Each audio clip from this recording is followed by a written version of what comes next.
ஓம் ஸ்ரீ குருபியோ நமக. ஓம் ஸ்ரீ மகா பெரியவா சரணம். வரும் மார்ச் 2ஆம் தேதி மாசி மகம். இப்போ நாம சொல்லக்கூடிய இந்த ஒரு வேர் உங்க கையில இருந்தாலே போதும், உங்க குடும்பத்தோட தலையெழுத்தே மாறும். அது என்ன வேர், அதை எப்படி பயன்படுத்தணும்னு பார்க்கறதுக்கு முன்னாடி நம்மளோட வீடியோஸை இப்போ தான் நீங்கள் ஃபர்ஸ்ட் டைம் பார்க்குறீங்கன்னா மறக்காம சப்ஸ்கிரைப் பண்ணிக்கோங்க.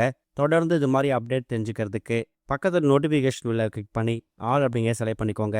இப்போ என்ன வேரை எப்படி பயன்படுத்த போகிறோம் அப்படிங்கிறத பற்றி தெளிவாக தெரிஞ்சுக்கலாம். ஒரு வருஷமும் இந்த மாசி மகம் அப்படின்னு சொல்லக்கூடிய இந்த திருவிழா இருக்குல்ல, இது நம்மளை பிடித்திருக்கக்கூடிய எல்லா விதமான பாவங்களையும் தோஷங்களையும் நீக்கக்கூடிய அற்புதமான ஒரு வழிபாட்டு முறை. ஒரு வருஷமும் மாசி மகம் நமக்கு மாசி மாதத்தை தான் வரும். அதாவது மாசி மாதத்துல வரக்கூடிய மகம் நட்சத்திரமும் பௌர்ணமி திதியும் சேரக்கூடிய நாளை தான் நாம மாசி மகமா கணக்குல எடுத்துக்கிறோம். அப்படிப்பட்ட மாசி மகத்துக்கான அந்த மகம் நட்சத்திரம் அப்படிங்கிறது மார்ச் 2ஆம் தேதி திங்கட்கிழமை காலையில 8:17 ஆரம்பித்து அது மறுநாள் செவ்வாய்க்கிழமை காலை 8:07 வரைக்கும் இருக்கு. பௌர்ணமி திதியை பொறுத்த வரைக்கும் கேலண்டர்ல நமக்கு செவ்வாய்க்கிழமை அப்படிங்கிற மாதிரி குறிப்பிட்டிருப்பாங்க. ஆனா திங்கட்கிழமை மாலை 6:28 நமக்கு பௌர்ணமியும் ஆரம்பிச்சிடும். அது மறுநாள் செவ்வாய்க்கிழமை மாலை 5:58 வரைக்கும் இருக்கு. எப்படி பார்த்தாலும் திங்கட்கிழமை மார்ச் 2ஆம் தேதி நமக்கு மகம் நட்சத்திரமும் மாலை நேரத்துக்கு பிறகு பௌர்ணமி திதியும் வந்திருக்கிறதால உங்க வழிபாட்டை நீங்க தாராளமா மாசி மகத்துக்கான வழிபாட்டை திங்கட்கிழமை பண்ணிக்கலாம். திங்கட்கிழமை காலையில 7:30 இருந்து 9 வரைக்கும் ராகு காலம் இருக்கு. எப்படி பார்த்தாலும் மகம் ஆரம்பிக்கும் போதே அதை கடந்து வந்திருப்பீங்க. யமகண்டத்தை பொறுத்த வரைக்கும் காலையில 10:30 இருந்து 12 வரைக்கும் இருக்கு. மாசி மகம் அப்படின்னு சொன்னாலே நமக்கு ஞாபகத்துக்கு வர்றது முதல் விஷயம் கடல் ஆடுதல் இல்லைன்னா நீர் ஆடுதல் அப்படிங்கிறது அர்த்தம். உங்க வீடு பக்கத்துல இருக்கக்கூடிய நீர்நிலைகள், ஆறு, ஏரி, குளம், கடல், கிணறு, இது மாதிரி என்ன நீர்நிலைகள் இருந்தாலும் அங்க போய் நீராடணும். நிறைய பேர் மாசி மகத்துல அவங்களோட முன்னோர்களுக்கு திதி தர்ப்பணம் கொடுக்கறத கூட வழக்கமா வச்சிருப்பாங்க. மகாலய அமாவாசை, ஆடி அமாவாசை, தை அமாவாசை வரிசையில நீங்க மாசி மகத்திலையும் தாராளமா திதி தர்ப்பணம் கொடுக்கலாம். இன்னொரு பக்கம் கும்பகோணத்துல இருக்கக்கூடிய மாசி மகா குளத்துல எக்கச்சக்கமான புனித நதிகள் வந்து நீராடி அவங்களுடைய பாவங்களை போக்கிப்பாங்களாம். கங்கா மாதிரியான எக்கச்சக்கமான புனித நதிகள் கும்பகோணத்துல இருக்கக்கூடிய மகா குளத்துக்கு வந்து நீராடி அவங்களுடைய சகலவிதமான சாபங்களையும் பாவங்களையும் போக்கிப்பாங்களாம். எக்கச்சக்கமான தெய்வங்களும் மாசி மகம் தினத்துல புனித நீராடுவாங்க. காரணம், அவங்களுடைய தெய்வீக ஆற்றலை புதுப்பிக்கிறதுக்காகவும் மேம்படுத்திக்கிறதுக்காகவும் இந்த மாசி மகத்தை அவங்க பயன்படுத்திப்பாங்க. இப்படி தெய்வங்களே இந்த மாசி மகத்தை பயன்படுத்தும் போது சாதாரண மனிதர்களா இருக்கக்கூடிய நாமளும் தாராளமா இந்த மாசி மகத்தை பயன்படுத்தி உங்க வீடு பக்கத்துல நீர்நிலைகள் இருந்துச்சுன்னா கட்டாயம் அங்க போயிட்டு நீங்க நீராடி முடிஞ்சா அங்கேயே நீங்க ஒரு பூஜையும் பண்ணிட்டு வரலாம். இன்னொரு பக்கம் மாசி மகம் தினத்துல எக்கச்சக்கமான கோவில்கள்ல இருக்கக்கூடிய திருக்கோவில் குளத்துல தெப்ப உற்சவம் நடக்கும். அந்த தெப்ப உற்சவத்தை கண்குளிர பார்த்தாலே கோடி புண்ணியம். இதுதான் இந்த வருஷம் வந்திருக்கக்கூடிய மாசி மகத்தை ரொம்ப எளிமையா வழிபடுறதுக்கான வழிபாட்டு முறை. இது போக எந்த ஒரு விரத நாள் விசேஷ நாள் வந்திருந்தாலும் அன்றைய தினம் நாம பண்ணக்கூடிய பரிகாரங்களும் தாந்திரிகங்களும் நமக்கு வாழ்க்கையில எக்கச்சக்கமான முன்னேற்றங்களை ஏற்படுத்தும். அப்படிப்பட்ட ஒரு அற்புதமான வரப்பிரசாதம் தான் இந்த ஒரு வேர் வைத்து பண்ணக்கூடிய பரிகாரம். இந்த வேர் ரொம்ப எளிதா நம்ம தினமும் சமையலுக்கு பயன்படுத்தும் போது அதை கிள்ளி எறியக்கூடிய வேர் தான். அதுதான் கொத்தமல்லி இலையோட வேர். கொத்தமல்லி தழை அப்படிங்கிறது நாம சமையலுக்கு பயன்படுத்தக்கூடிய அற்புதமான ஒரு பொருள். அதோட தண்டு பகுதியையும் தழை பகுதியை மட்டும்தான் நம்ம சமையலுக்கு பயன்படுத்துவோம். ஆனா கொத்தமல்லி தழையோட அந்த வேர் பகுதி இருக்குல்ல, அது ஒரு அற்புதமான தாந்திரிக பொருள். தன ஆக்ரோஷ்ண மூலிகைகள்ல இதுவும் ஒரு முக்கியமான பொருள்.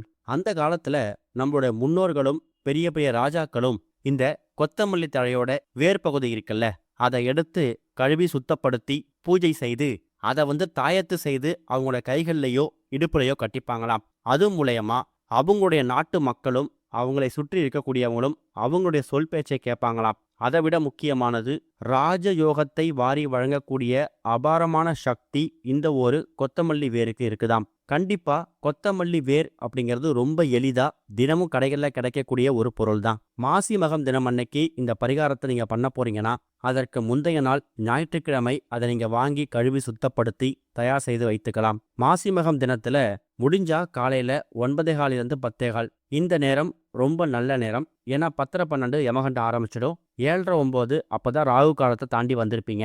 அதற்கு அந்த நேரத்தில் பண்ணுறதுக்கு விருப்பம் இல்லை, அதுக்கான நேரம் ஒத்துழைக்கல அப்படிங்கிறவங்க மாலை 6:30 மணிக்கு மேலே கண்ணை மூடிட்டு இந்த பரிகாரத்தை பண்ணலாம். காரணம், மாலை 6:30 மணிக்கு மேலே உங்களுக்கு பௌர்ணமியும் பிறந்துடும். முதல்ல நீங்கள் தயார் செய்து வாங்கிட்டு வைத்திருக்கக்கூடிய அந்த கொத்தமல்லி வேர் இருக்குல்ல, அதை கழுவி சுத்தப்படுத்தி ஒரு சின்னதாக ஒரு தட்டு மேலே உங்கள் வீட்டோட பூஜை அறையில வைக்கணும். மாசி மகம் எந்த தெய்வத்துக்கு உகந்தது? சிவபெருமானுக்கு ரொம்ப உகந்தது. அதே மாதிரி அம்பாள் தாட்சாயினி அவதாரம் எடுத்ததும் இந்த மாசி மகத்துல தான். சிவபெருமானுக்கு முருகப்பெருமான் பிரணவ மந்திரத்தை சொல்லி கொடுத்ததும் இந்த மாசி மகத்துல தான். சிவபெருமானுக்கும் அம்பாளுக்கும் அது கூடவே முருகனுக்கும் ரொம்ப உகந்த இந்த ஒரு மாசி மகம் நமக்கு சோமவாரத்துல திங்கட்கிழமையில வந்திருக்கிறது கூடுதல் சிறப்பு. மாலை 6:30 மணிக்கு மேல உங்களுக்கு பௌர்ணமி நிதியம் பிரகாசமா தெரிய ஆரம்பிச்சிடும். அதாவது முழு நிலவு பிரகாசமா தெரியும். அந்த நேரத்துல சின்னதா தட்டு மேல இந்த கொத்தமல்லி வேர்களை மட்டும் எடுத்து நகம் படாத மாதிரி கிள்ளி எடுத்துக்கணும். அதுக்கப்புறமா எல்லா தெய்வங்களோட பாதத்திலையும் அந்த கொத்தமல்லி வேர் படுற மாதிரி வச்சு எடுத்துட்டு அதை அப்படியே தட்டோட உங்களோட உள்ளங்கையில ஏந்திக்கோங்க. உங்க வீட்டில இருந்து பார்த்தா எந்த இடத்துல பௌர்ணமிக்கான அந்த முழு நிலவு பிரகாசமாக தெரிகிறதோ அந்த இடத்துல அந்த உள்ளங்கையில வச்சுக்கிட்டு உங்க குடும்பத்துல இருக்கக்கூடிய எல்லா விதமான கஷ்டங்களும் நீங்கி வளமான செல்வமான நிறைவான வாழ்க்கை எங்களுக்கு கிடைக்கணும். இப்படி முழு நிலவு எப்படி பிரகாசமாக தெரிகிறதோ அதே மாதிரி இருள்ல இருக்கக்கூடிய எங்க வாழ்க்கையில ஒளி வீசணும், பிரகாசமாக ஜொலிக்கணும்னு வேண்டிக்கிட்டு அதை அப்படியே எடுத்துட்டு மறுபடியும் பூஜை அறையில ஒரு அரை மணி நேரத்துல இருந்து 1 மணி நேரம் வச்சிடுங்க. வச்சு முடிச்சதுக்கு பிறகு உங்களுடைய அன்றாட வேலையை நீங்க பார்க்கலாம். இரவு தூங்க போறதுக்கு முன்னாடி, அப்படி இல்லைனா மறுநாள் செவ்வாய்க்கிழமை மார்ச் 3ஆம் தேதி எந்த நேரத்துல வேணாலும் இப்ப நம்ம சொல்லக்கூடிய இந்த விஷயத்த நீங்க பண்ணணும். ஒரே ஒரு வெள்ளை நிற துணி எடுத்துக்கோங்க, அப்படி இல்லைனா மஞ்சள் நிற துணி எடுத்துக்கோங்க. அதுல நீங்க பூஜையில வச்சு பூஜை பண்ணிட்டு அதுக்கப்புறமா சந்திர பகவான் கிட்ட காமித்து எடுத்திருக்கக்கூடிய அந்த கொத்தமல்லி வேர் இருக்குல்ல, அந்த வேரை அந்த மஞ்சள் நிற துணி அப்படி இல்லைனா வெள்ளை நிற துணியில வச்சுட்டு அது கூட ஒரே ஒரு சில்லறை நாணயம் ரூபாய் நோட்டு வைக்கணும். உதாரணத்துக்கு கொத்தமல்லி வேர் கூட ஒரு 10 ரூபாய் நோட்டையோ 1 ரூபாய் 2 ரூபாய்ன்னு சொல்லி சில்லறை நாணயத்தையும் அதுல வச்சு அந்த மஞ்சள் நிற துணிய ஒரு மூட்டையா கட்டினாலும் சரி, இல்ல பொட்டலமாக மடித்து நூல் வைத்து கட்டிக்கிட்டாலும் சரி, அது உங்க விருப்பம்தான். அதை அப்படியே எடுத்துட்டு போயிட்டு உங்க வீட்டோட பூஜை அறையில வைக்காம உங்க வீட்டோட பீரோ, லாக்கர், கல்லாப்பெட்டி இல்ல மாதம் மாதம் சம்பளம் வாங்கிட்டு வைக்கக்கூடியன்னு பொதுவாக ஒரு இடம் இருக்கும் இல்லையா, அந்த இடத்துலையும் பத்திரப்படுத்திக்கலாம். இதுதான் இந்த மாசி மகத்துல கொத்தமல்லி வேர் வைத்து பண்ணக்கூடிய பரிகாரம். கொத்தமல்லி வேர் எந்த இடத்துல இருக்குதோ அங்க வசியத்தன்மை அதிகமாகும். கொத்தமல்லி வேர் இருக்கக்கூடிய இடத்துல நாம் அதை தாந்திரிக பொருளாக பயன்படுத்தும் போது அடுத்தவர்கள் நம்ம பேச்சை கேட்பாங்க, நம்ம பேச்சை தட்டவே மாட்டாங்க.